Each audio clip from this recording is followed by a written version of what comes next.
It's almost lunchtime at Gusto restaurant, but there's no panic and no stress among these hard-working cooks. These are the latest chefs in training, considered the brightest and best by their peers. They've come from all over Bolivia, mainly from impoverished towns and villages, to train and work at one of the country's top restaurants. They all won a place at the cookery school based solely on their talent. It's about empowering people. It's about telling them that you can do it as well as me. I'm from Copenhagen, you're from La Paz. We both have the same opportunities in life. Now you just need to go and get it.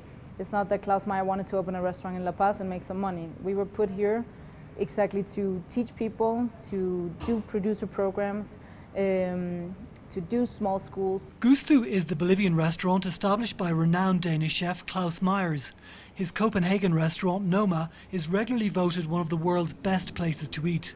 He's aiming to bring a little bit of that Scandinavian magic to Bolivia, a country which is not traditionally associated with top-class cuisine. Meyers set up the Melting Pot Bolivia Foundation with the aim of giving opportunities to young people who would hardly have a chance to be taught at a high-end restaurant. One of those apprentices is 20-year-old Alejandro from El Alto, an impoverished city near La Paz. He started training at 18 and embraces wholeheartedly the philosophy behind Gusto.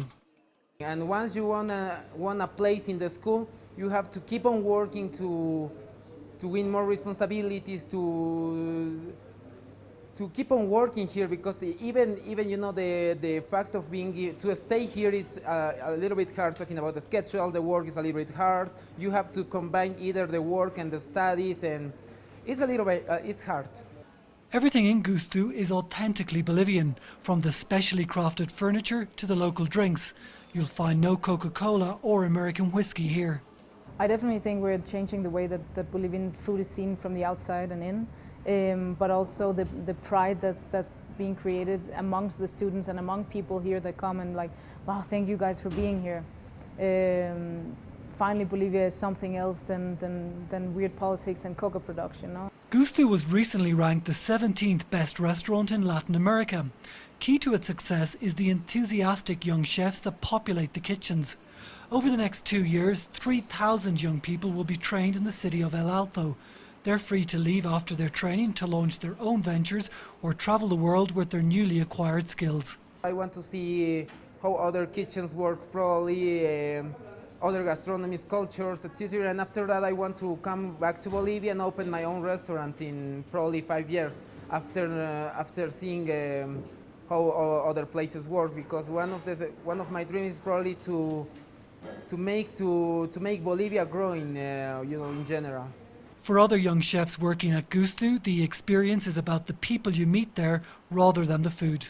Some of them have just come from really broken up homes, people who have just been, physically mistreated and who have gone through hell, and you still see them smile every day and love to come here, and it's just very, very inspiring to have them, still see the positive in life and still have this, hunger to be better.